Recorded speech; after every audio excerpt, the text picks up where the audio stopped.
గడిచినటువంటి 2 దినాలు కూడా దేవుని యొక్క వాక్యంలో చక్కగా దేవుని మహింకరంగా మీ అందరికీ ఆశీర్వాదకరంగా ఇవి జరిగి ఉన్నామని నేను నమ్ముచున్నాను.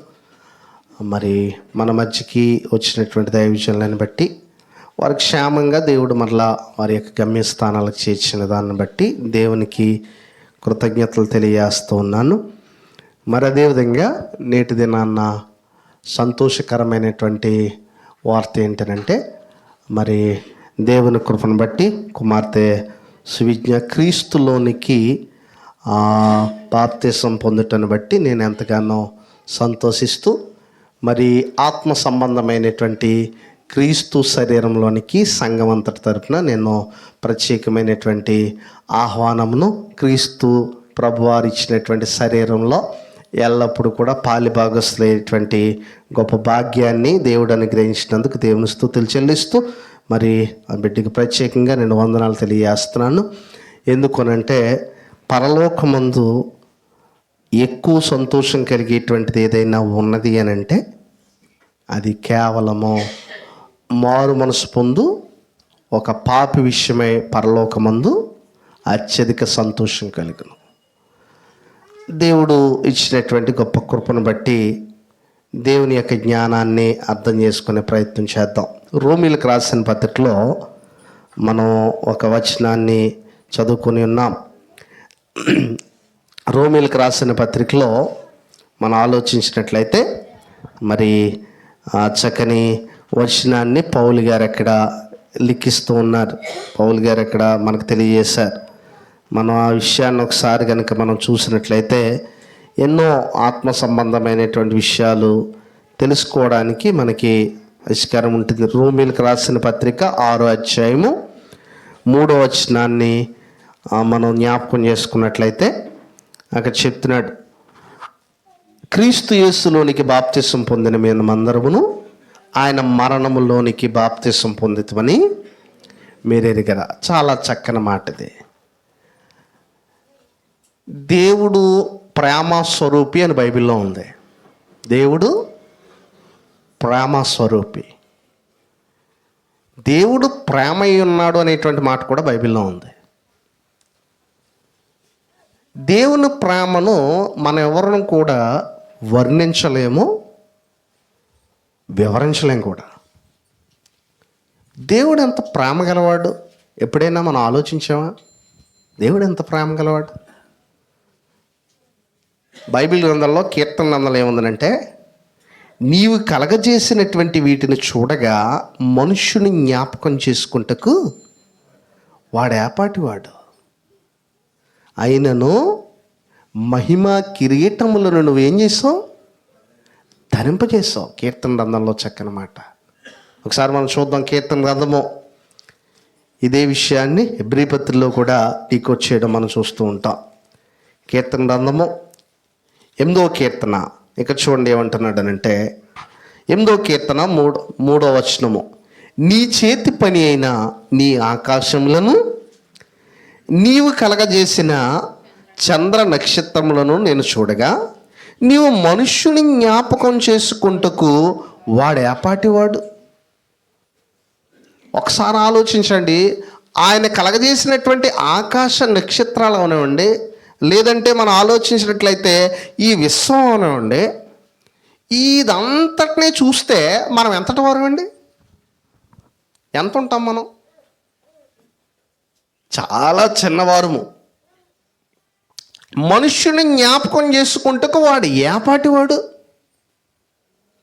కానీ కింద రాస్తున్నాడు చూడండి, నీవు నరపుత్తిని దర్శించుటకు వాడు ఎప్పటివాడు, దేవుని కంటే వాడిని కొంచెం తక్కువ వానిగా చేసి ఉన్నావు, మహిమ ప్రభావములతో వానికి కిరీటము ధరింపజేసి ఉన్నావు, నీ చేతి పనుల మీద వానికి అధికారం ఇచ్చి ఉన్నావు, గొర్రెలన్నిటినీ ఎడ్లన్నిటినీ ఆకాశ మృగములను ఆకాశ పక్షులను సముద్ర మత్స్యములను సముద్ర మార్గములో సంచరించు వాటన్నిటినీ వాని పాదముల కింద నీవు ఉంచి ఉన్నావు. యెహోవా మా ప్రభువా, భూమి ఎందంతటా నీ నామము ఎంత ప్రభావము కాలేదు.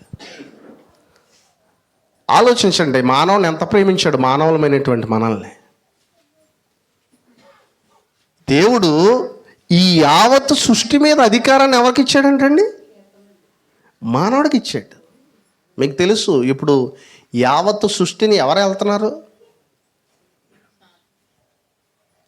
యావత్తు సృష్టి మీద అధికారం ఎవరికి ఉంది? యావత్ సృష్టి మీద అధికారం మానవుడికి ఇచ్చాడు ఆయన. మానవుడే పంటలు పండించుకుంటున్నాడు ఈ భూమిలోని. మానవుడే ఏ మృగాన్నైనా స్వాధీనపరుచుకుంటున్నాడు. మానవుడు ఏం చేస్తున్నాడంటే, ఒక రకంగా చెప్పాలంటే ఉన్నాయన్నీ ఎవరి కోసం? ఉన్నాయన్నీ ఎవరి కోసం? మానవుడి కోసమే. సూర్యుని పెట్టినా, చంద్రుని పెట్టినా, వృక్షాలు పెట్టినా, జంతువులు పెట్టినా, ఈ భూమిని దేవుడు ఉంచినా, అదంతా ఎవరి కోసం అండి? ఎంత ప్రేమించాడు మానవుడిని, మర్చిపోకూడదు మనం. బాధాకరమైన సంగతి ఏంటంటే, ఇంత ప్రేమించినటువంటి మానవుడు, ఇంత ప్రేమించినటువంటి దేవుణ్ణి మర్చిపోవడం కంటే గొప్ప పాపం ఇంకొకటే లేదు. ఇంట్లో ఉండి ఇంటి ఓనర్ మర్చిపోయాడంటే ఎంత దౌర్భాగ్యుడు. అది ఎంత, ఒకవేళ ఎవరి ఇంట్లో అన్నా ఉన్నారని, ఇంట్లో ఉండి ఇంటి ఓనర్ మర్చిపోయారు అనుకోండి, ఏమంటారు? అలాగనే ఈ భూమి ఎవరిదో. అందుకే యెషయా గ్రంథంలో ఏం చెప్పాడంటే ఆయన, నేను ఇదిగో అక్కడ చెప్పాడు, ఆకాశము ఆలకించుము, భూమి చెవియకుము, నేను పిల్లల కని గొప్పవారిగా చేసి ఉన్నాను, వారు నా మీద ఏం చేశారు? తిరగబడి ఉన్నారు. కనుక ఈ రోజున మన ఆలోచన, పాపం అంటే చాలామంది ఏమనుకుంటారనంటే, నేను బాగానే జీవిస్తున్నాను కదా, బాగానే చదువుకుంటున్నాను కదా, కెరీర్లో చాలా ముందుకెళ్తున్నాను కదా, నువ్వెన్ని చేసినా ఎవరి భూమి మీద నిలబడ్డావో నువ్వు మర్చిపోయావు. కానీ దేవుడు మానవుని విడిచిపెట్టలేదు.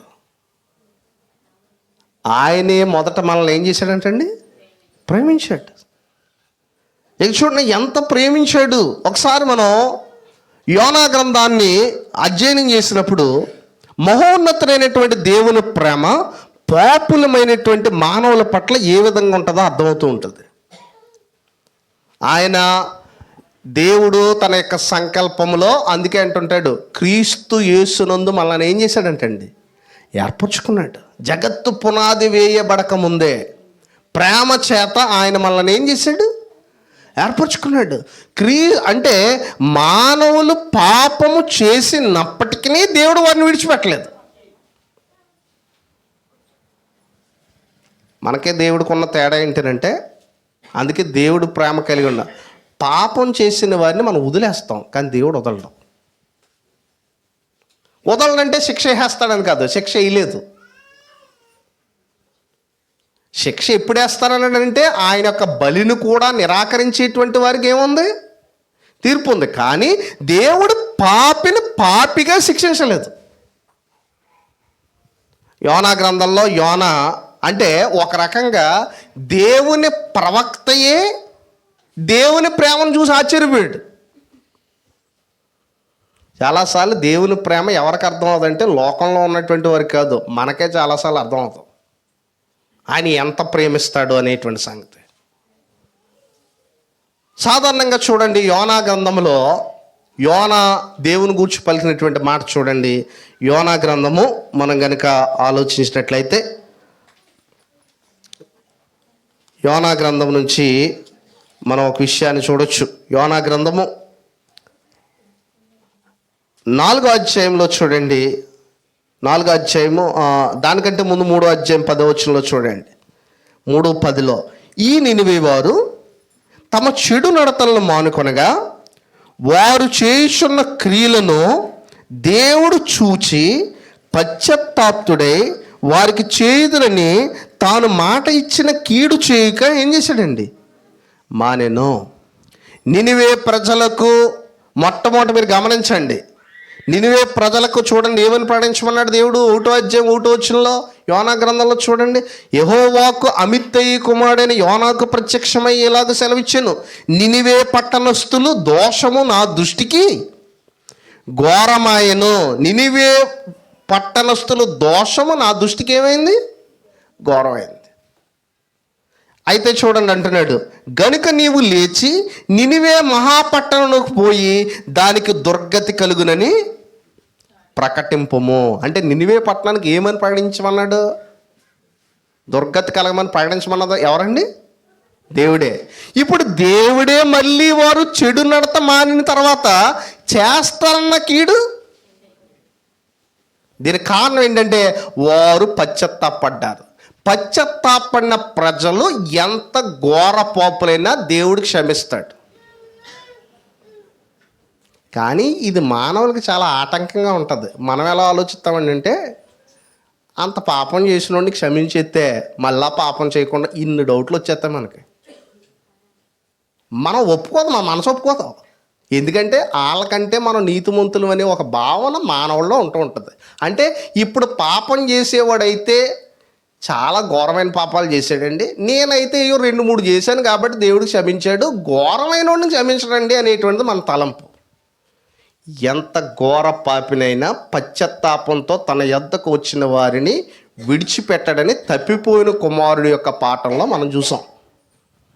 కానీ మనకి ఇష్టం ఉండదు అది. చాలాసార్లు మనకు చాలా ఇబ్బందిగా ఉంటుంది అది. ఒకరిని క్షమించడానికి మనమే ఒక్కోసారి ఆటంకంగా మారుతూ ఉంటాం. దేవుడికి క్షమిస్తే మనకు వచ్చే నష్టం ఏముందా? చాలా సందర్భాలు చూడండి, పెద్ద కుమారుడు అలుగుతున్నాడు, చిన్న కుమారుడు వెనక్కొత్తాను. చిన్న కుమారుడు వచ్చాడు, దూరం నుంచి వచ్చాడు, తండ్రి స్వీకరించాడు. పెద్ద కుమారుడు వచ్చి ఏం చేయాలి? తమ్ముడు వచ్చాడు కదా తిరిగి అని చెప్పి ఏం చేయాలి? సంతోషించాలి. కానీ పెద్ద కుమారుడు ఏం చేస్తాడంటే అలుగుతున్నాడు. పాపిని క్షమించడం వల్ల ఎవరికన్నా అలుగుతున్నారు అంటే వారు దేవుని నీతిని విస్మరిస్తున్నారు, దేవుని ప్రేమను విస్మరిస్తున్నారు, ప్రజలను ప్రేమించడం వారికి ఇష్టం లేనట్టుగా ఉంటున్నారు. కానీ దేవుడు నేను ప్రేమిస్తానంటున్నాడు. మానవుడి స్థితిని ఎరిగిన దేవుడు, మానవుడి యొక్క హృదయాన్ని ఎరిగిన దేవుడు, ఏ విధంగానైనప్పటికీ సాతాను తన నుంచి దూరం చేస్తాడని ఎరిగిన దేవుడు ముందుగానే జగత్తు పునాది వేయబడక ముందే ప్రేమ చేత క్రీస్తులో మనల్ని ఏం చేశాడంటే అండి ఏర్పరచుకున్నాడు. దేవుడు ప్రేమించినట్టుగా మనల్ని ఎవరన్నా ప్రేమించగలరా? కనుక ఇక్కడ చెప్తున్నాడు, ఇప్పుడు యోనాకు ప్రాబ్లం వచ్చింది. ఇక్కడ ఆ ప్రాబ్లం ఏంటో చెప్తున్నాడు చూడండి. యోనా ఇప్పుడు అర్థం చేసుకోగలుగుతున్నాడు దేవుని ప్రేమని. ఎలా అర్థం చేసుకోగలుగుతున్నాడు చూడండి. యోనా గ్రంథము 3వ అధ్యాయం అక్కడ చెప్తున్నాడండి 10వ వచనంలో చూడండి. ఈ నినివే వారు తమ చెడు నడతలను మానుకొనగా వారు చేయుచున్న క్రియలను దేవుడు చూచి పశ్చాత్తాపడే వారికి చేయుదునని తాను మాట ఇచ్చిన కీడు చేయక మానెను. ఇప్పుడు 4వ వచనంలో చూడండి. యోనా దీన్ని చూచి బహు చింతాక్రాంతుడై ఏం తెచ్చుకున్నాడండి? కోపం తెచ్చుకున్నాడు. దేని గురించి కోపం వచ్చింది యోనాకి?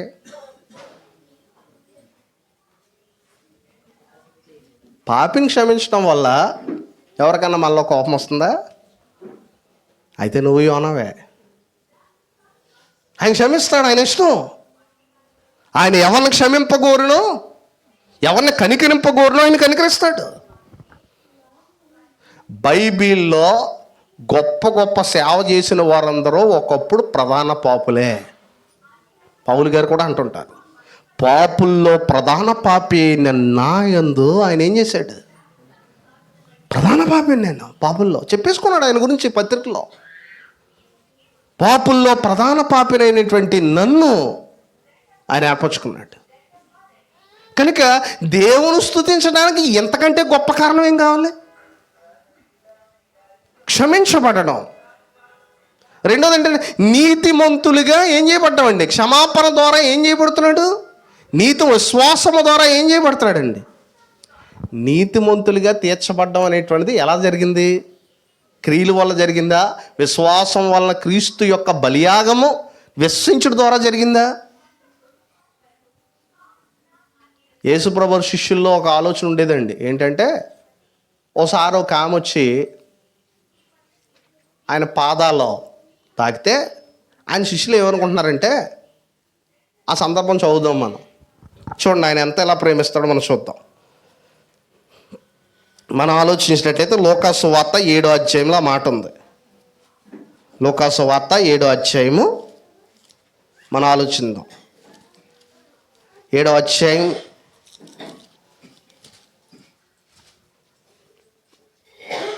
7వ అధ్యాయంలో 36వ వచనంలో చూద్దాం. 36 నుంచి, పరిసయ్యుల్లో ఒకడు తనతో కూడా భోజనం చేయవలెనని ఆయన్ను అడిగాను. ఆయన ఆ పరిసయ్యుని ఇంటికి వెళ్ళి భోజన పంక్తిని కూర్చుండగా ఆ ఊరిలో ఉన్న పాపాత్మురాలైన యొక్క స్త్రీ యేసు పరిసయ్యుని ఇంట భోజనము కూర్చున్నాడని తెలుసుకొని ఒక బుడ్డెలో అత్తరు తీసుకుని వచ్చి వెనక తట్టు ఆయన పాదముల యొద్ద నిలవబడి ఏడ్చుచు కన్నీళ్లతో ఆయన పాదములను తడిపి తల వెంట్రుకలతో తుడిచి ఆయన పాదములను ముద్దు పెట్టుకొని ఆ అత్తరు వాటికి ఏం చేసింది? పూసెను. ఆయనను పిలిచిన పరిసయ్యుడు అది చూచి, ఈయన ప్రవక్త అయిన ఎడల తన్ను ముట్టుకున్న ఈ స్త్రీ ఎవతయో ఎటువంటిదో ఎరిగి ఉండును, ఇది పాపాత్మురాలు అని తనలో ఏం చేశాడండి? భోజనాన్ని పిలిచినోడు ఉన్నాడు కదా, ఎవరో ఆ ఇంటి దగ్గర. కనుక ఏం చేశాడనంటే, ఈమె ఎవరో అయితే ఈయనకి తెలుసు కదా, ప్రవక్త కదా, ఆమె పాపాత్మురాలు, అలాంటి ఆమె దగ్గర రానిస్తాడండి.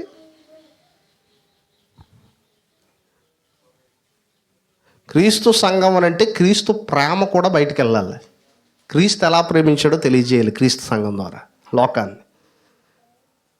క్రీస్తు ఎలా ప్రేమించాడు లోకాన్ని? దేవుడు లోకమును ఎంతో ప్రేమించాడు.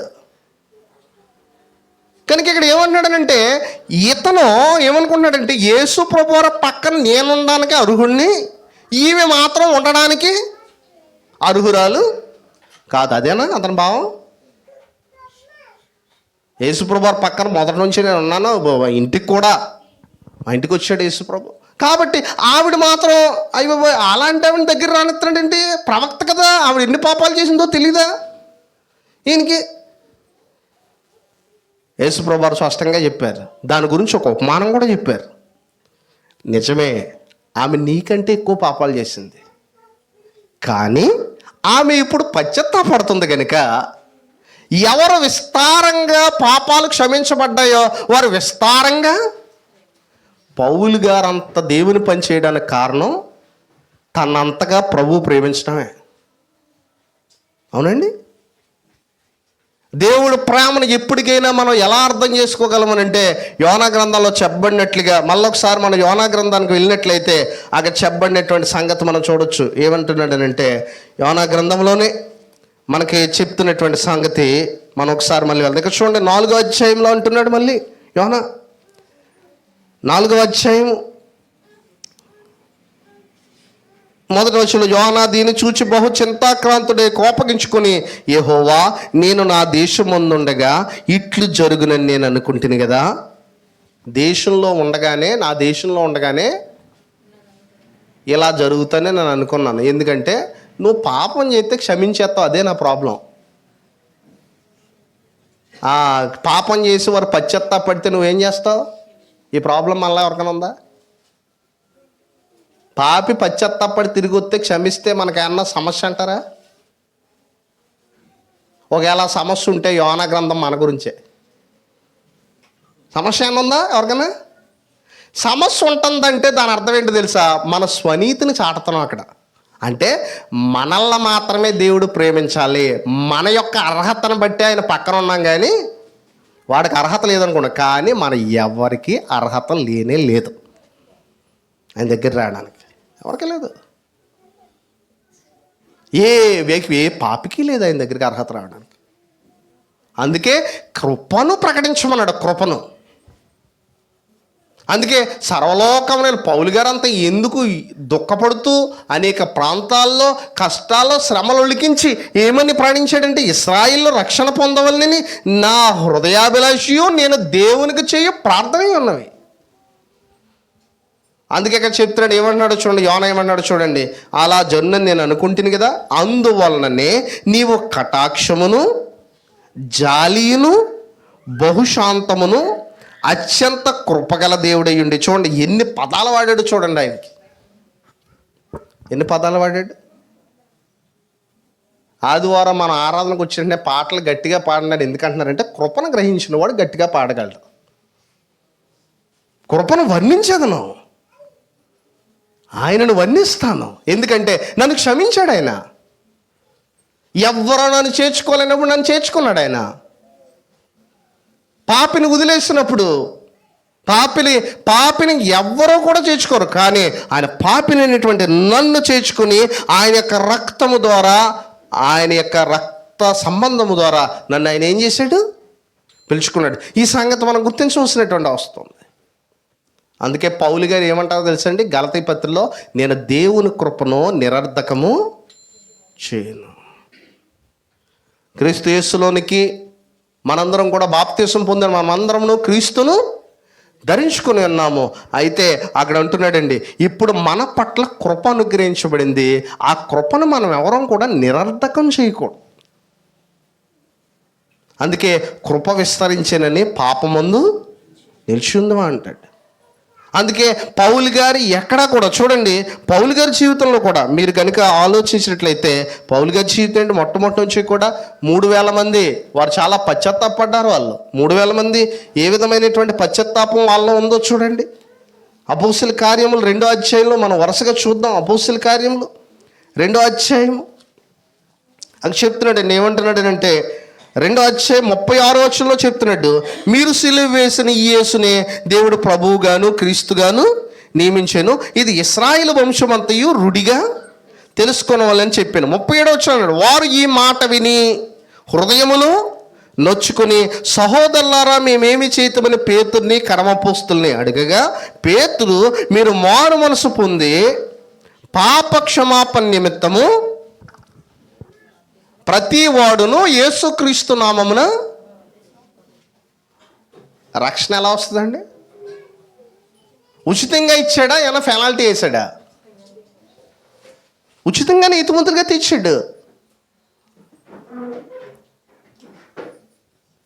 ఉచితంగా నీతిమంతులుగా తీర్చడం అనేటువంటిది ఎంత గొప్ప. నీతిమంతులుగా తీర్చబడ్డం అనేటువంటిది ఎంత గొప్ప సంగతే. మీకు ఒక విషయం చెప్తున్నాను. నీవు నేను నీతిమంతులుగా తీర్చబడ్డామా? తీర్చబడాలంటే ఏం చేయాలి? నేను ఎప్పటి నుంచో ఒక ప్రశ్న అడుగుతున్నాను, ఎన్ని క్రియలు చేస్తే నీతిమంతులుగా తీర్చబడతావు? ఎన్ని చేస్తే నీతిమంతులుగా తీర్చబడతావు? మనందరం నీతిమంతులుగా తీర్చబడడానికి ఎవరు క్రియ చేశారు? సిలువలో యేసుక్రీస్తు చేశాడు. నీతిమంతుడు అయ్యుండి ఇప్పుడు అంటున్నాడు, సత్క్రియయందు ఆసక్తి గల ప్రజలను తన కోసం ముందే ఏం చేసుకున్నాడు? ఆయన పవిత్రపరుచుకున్నాడు.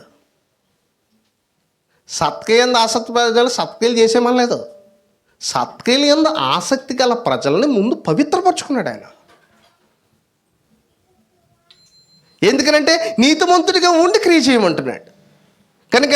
నీతిమంతుడికి ఉచితంగా నీతిమంతుడిగా తీర్చబడ్డం అనేటువంటి గొప్ప సంగతి మన జీవితాల్లో.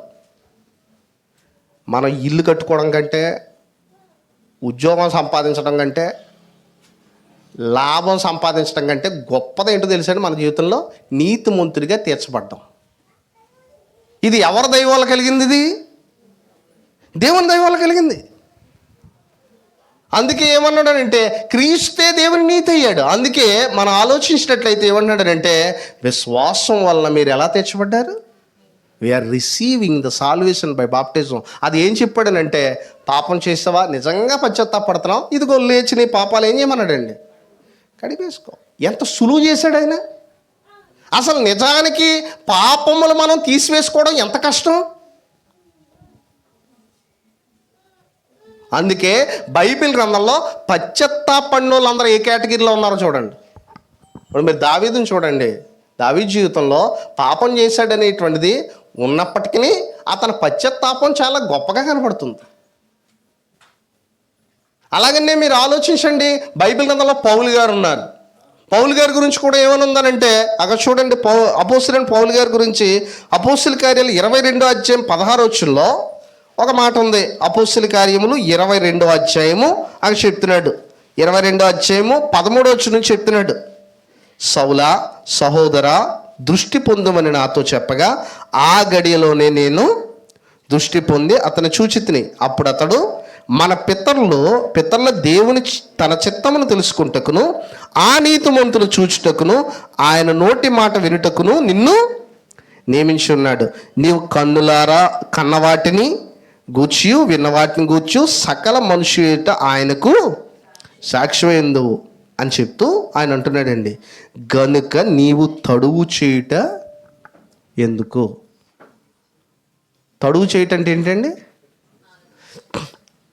ఆలస్యం చేయటం ఎందుకు? తడువు చేయటం ఎందుకు? ఏమంటున్నాడో చూడండి. లేచి ఆయన నామమును బట్టి ప్రార్థన చేసి బాప్తిసం పొంది నీ పాపాలు తడవ చేయొద్దు దయచేసి. ఎందుకు తడవ చేస్తున్నావు? తడవ చేయడానికి ముఖ్యమైన కారణం ఏంటంటే, కొంతమంది పాపం అంతా జయించినాక తీసుకుంటానంటే బాప్తిసం అంటుంటారు. ఎప్పుడు? నీ వల్ల అవుతుంది. యేసుక్రీస్తు జ్ఞానం లేకుండా ఈ లోకంలో నువ్వు పాపాన్ని అసలు జయించలేవు. క్రీస్తు జ్ఞానం లేకుండా ఒక వ్యక్తి పాపాన్ని జయించడం అసాధ్యం.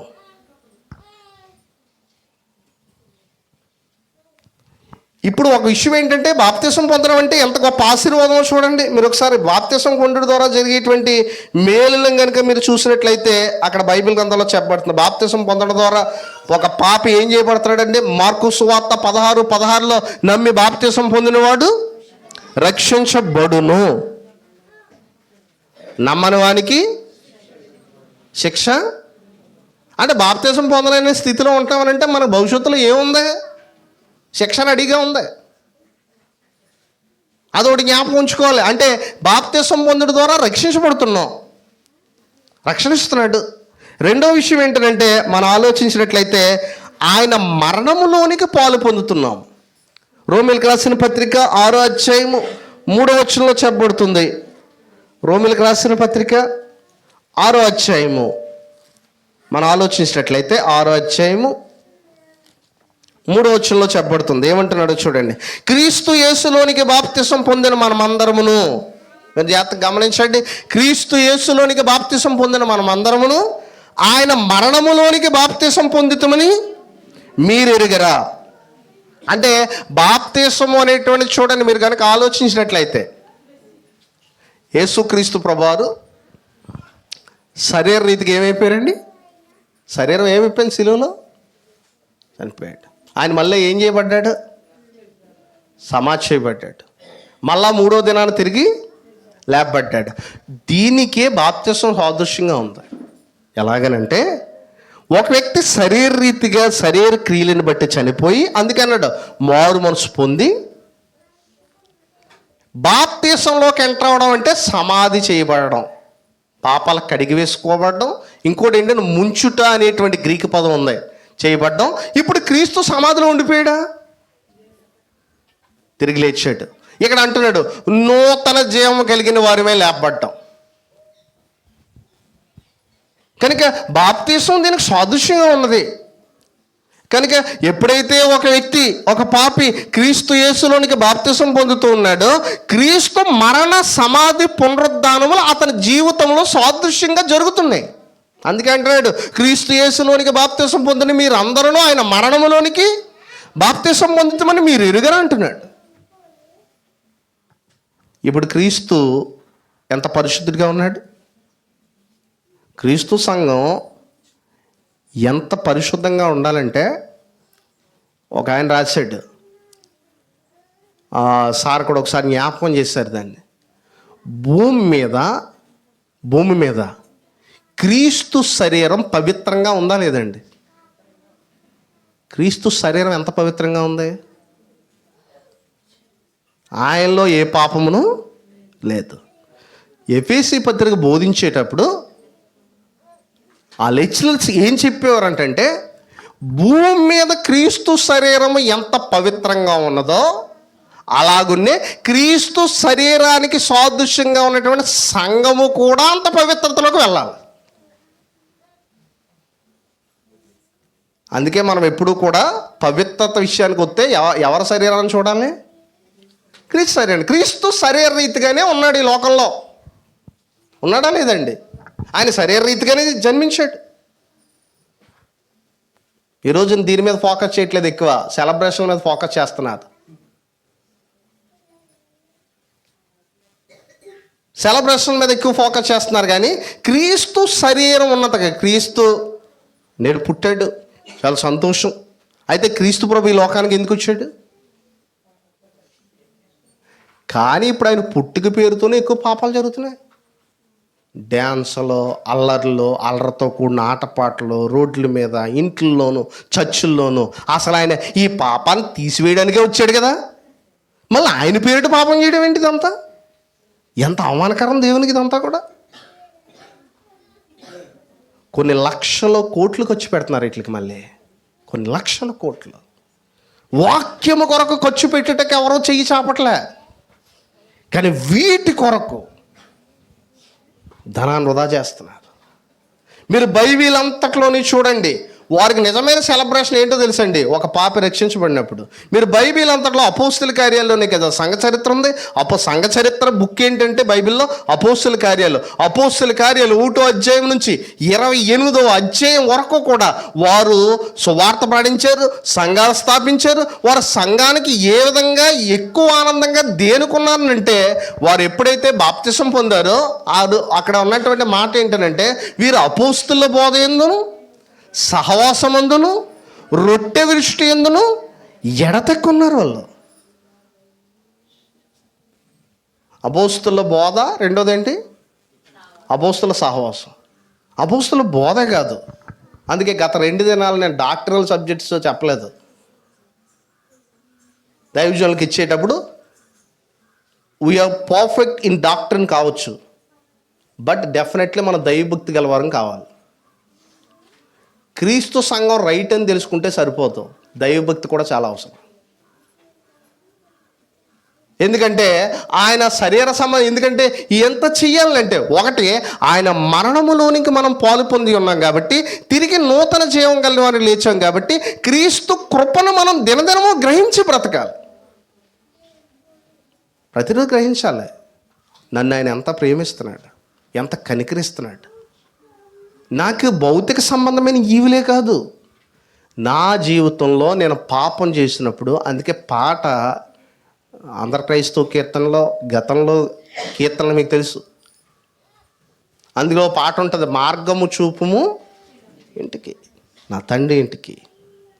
అందులో చక్కగా వర్ణించాడు ఆయన, కాదనకు నా తండ్రి, దిక్కెవ్వరూ లేరు, క్షమించి బ్రోము అనేటువంటి మాట్లాడాడు. వాళ్ళు గతంలో అలాంటి ప్రాస ఉపయోగించేవారు. నన్ను కాదని తప్పు అనుకుమాడు వచ్చాడు, కాదనకు తండ్రి, కూలివాడికి ఒక్కడికైనా పెట్టుకో, ఒక్క కూలివాడికే పెట్టుకో, నీకు ఇంటికాడ కూలివాడికైనా భోజనం ఉంది. కానీ దూరము నుండి తండ్రి ఏం చేస్తున్నాడు? చూస్తున్నాడు. పాపం చేసినటువంటి వారి గురించి దేవుని యొక్క ఆలోచన, ఆయన ఎదురు చూస్తూనే ఉన్నాడు, నా చెంతకు తిరిగి రావాలనేటువంటి ఆలోచన. కనుక ఆయన దూరం నుండి చూచి ఏం చేశాడండి?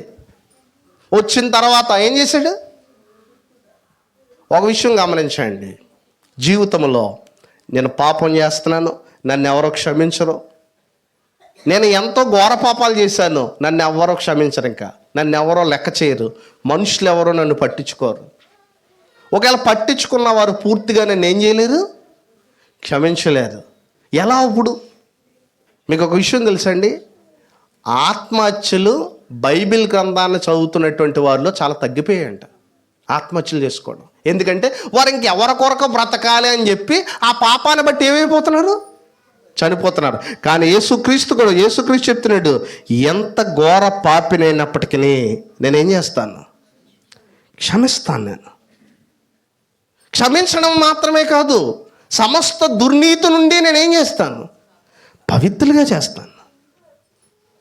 అందుకే అక్కడ మనం ఆలోచించినట్లయితే బైబిల్ గ్రంథంలో పశ్చాత్తాపము ఎవరైతే పొంది ఉన్నారో, అందుకే తన్ని ఎందరు అంగీకరించురో వారందరికీ దేవుని కుమారులొకటికి ఆయన ఏం చేశాడంటండి? అధికారం ఇచ్చాడంట. ఎవరు కుమారులు? యోహాను సువార్తలో ఉంటుంది, ఎప్పుడైతే వస్తూ ఉంటాడో అదే నిజమైన పండగ క్రైస్తవులకి. అంతకంటే అసలు సంకల్పం వేసిందే ఆయన దాని కొరకు. అసలు నిజమైన పండగ, నిజమైన ఆనందం ఏంటంటే మనకి ఒక పాపి దేవుని దగ్గర తిరిగి వస్తున్నప్పుడు వెంటనే ఇదిగో ఏమన్నాడండి, ఒక మేకపోతు వరిపోతూ పెద్ద కుమారుడు అన్నాడు, నేను ఎంతకాలం నుంచి ఉన్నాను కానీ నాకేం లేదు. ఎప్పుడు సంతోషం పరలోకం ఉందో తిరిగి వచ్చినప్పుడు. ఈ ఆనందాన్ని క్రైస్తవులు గ్రహించగలుగుతున్నారు. నిజమైన ఆనందం ఎప్పుడు అంటే తిరిగి వచ్చినప్పుడు. తిరిగి వచ్చినటువంటి దానికి ఉంగరం తొడిగించాడు, వస్త్రాలు వేసాడు, కూర్చోబెట్టాడు, పండగ చేశాడు. పాపి నిజంగా పశ్చాత్తాపడి తిరిగి వస్తే దేవుడు అసహించుకోవడానికి రెడీగా లేడు, ఆయన ప్రేమించడానికే సిద్ధంగా ఉన్నాడు. అందుకే ఆయన గురించి ఏమనుందంటే, దేవుడు లోకమును ఎంతో ప్రేమించాడు కాగా తన అద్వితీయ కుమారుని యందు విశ్వాసం ఉంచు ప్రతి వానికి నిత్యజీవం పొందినట్లు ఆయన అనుగ్రహించాడు. కనుక పాపములు కడిగదు. అందుకే పౌలు గారు అంత ప్రేమించారు. మీరు చూడండి, పౌలు గారి జీవితాన్ని ఒకసారి చూడండి. అసలు పౌలు గారిని ఎవరైనా క్షమించుతారా అతను చేసిన పనులకి?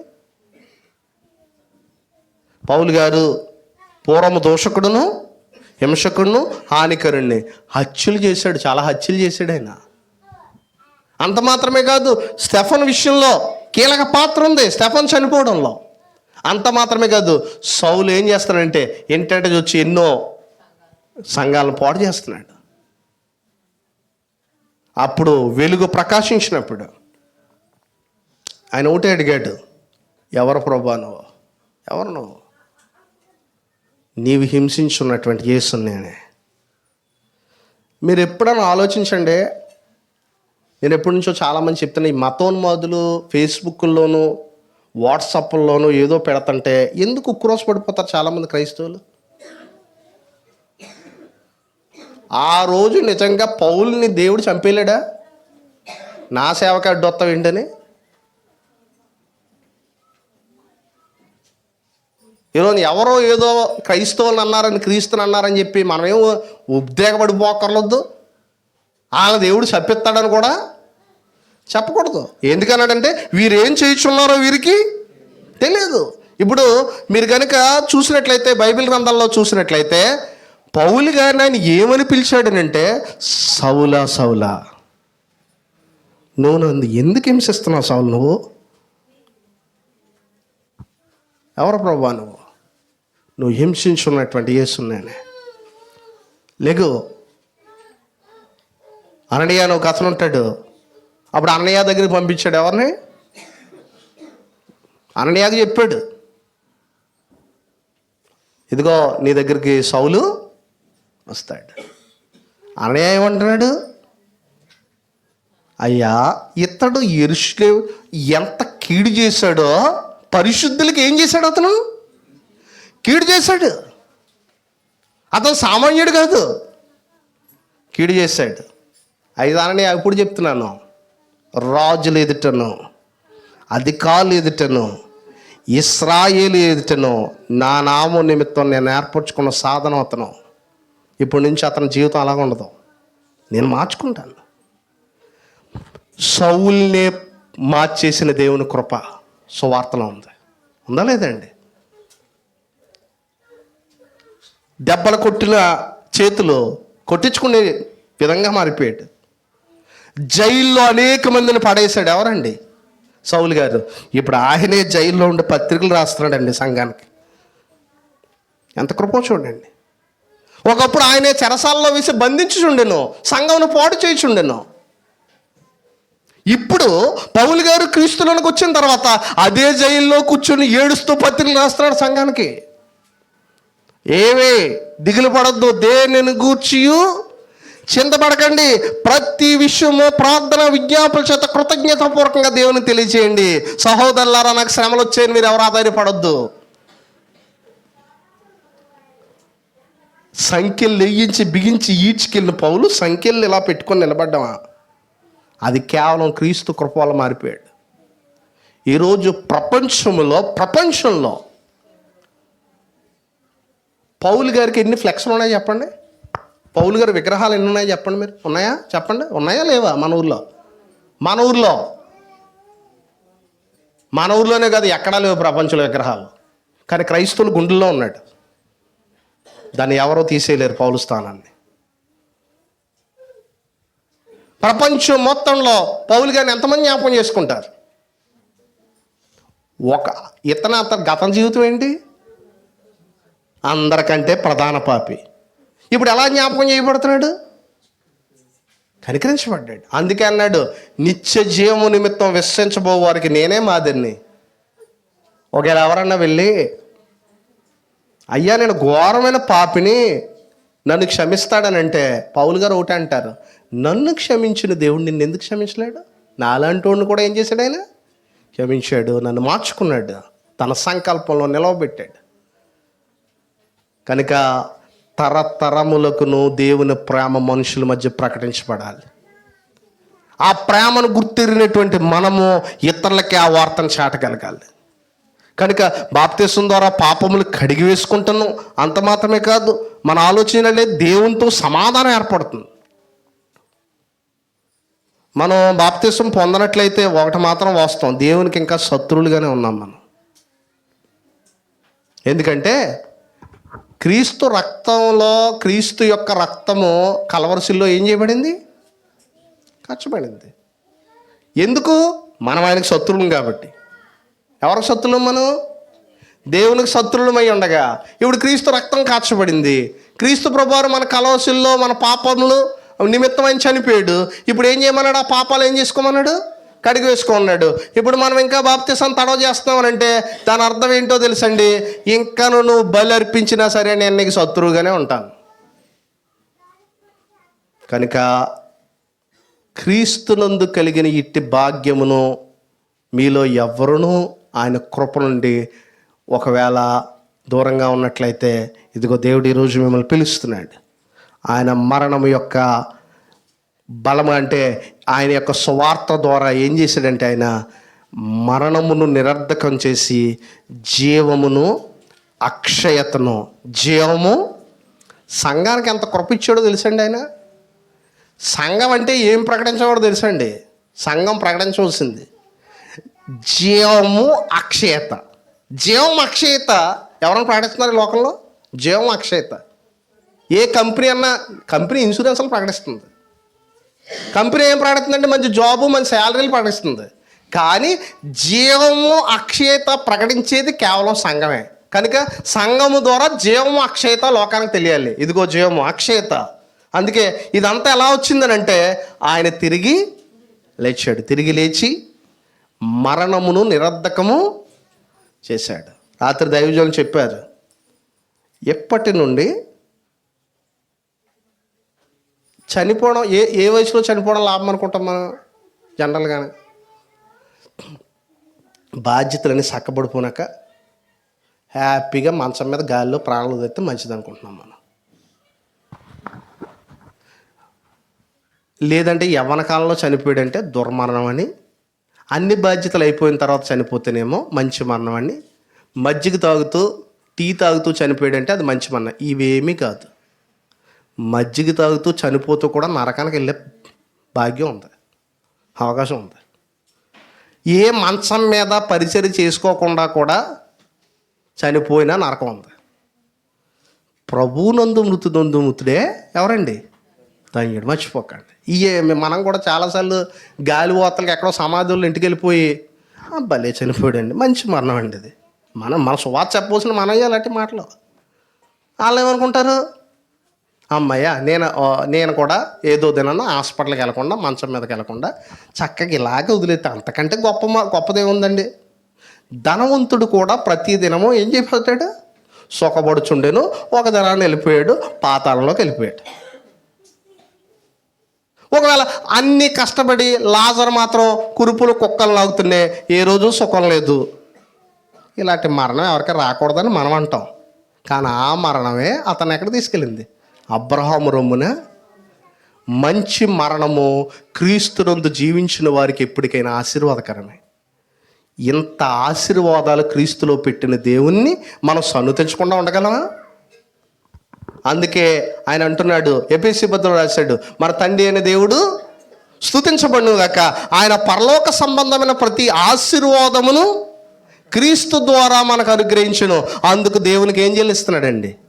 చెల్లిస్తున్నాడు. కనుక క్రీస్తునందు ఇట్టి ఆశీర్వాదం దాచి ఉంచినటువంటి దేవునికి సదా మనము కృతజ్ఞులుగా, ఆయన మహిమను చాటే బిడ్డలుగా మనం ఉండాలని మీకు తెలియజేస్తూ, ఒకవేళ మీరు ఈ ఇయర్ చివర రిక్వెస్ట్ చేసేటువంటిది ఏంటంటే, ఇంకను ఒకవేళ బాప్తిసం పొందని వారు మీలో ఎవరైనా ఉన్నట్లయితే ఇదే అనుకూల సమయము. నేడే ఏదినవండి, రేపు మంద కాదు. రేపు ఏమి జరుగునో మర్చిపోకండి. రేపు ఏమి జరిగినో మనకు తెలియదండి. మీ జీవం ఏపాటిది, అంతలో కనబడి అంతలో మాయమయ్యే ఆవిరి వంటి వారు మనం. కనుక ప్రేమతో, ఒకవేళ మీరు ఎవరైనా ఉంటే మరి ప్రభు ప్రేమను బట్టి ముందుకు రావాలని ఆహ్వానిస్తూ, మరి ఇంతవరకు చక్కగానటువంటి మాటలను బట్టి మీకు హృదయపూర్వక వందనాలు తెలియజేస్తూ ఈ మాటలు నేను ముగిస్తున్నాను. అందరికీ వందనాలు. మనం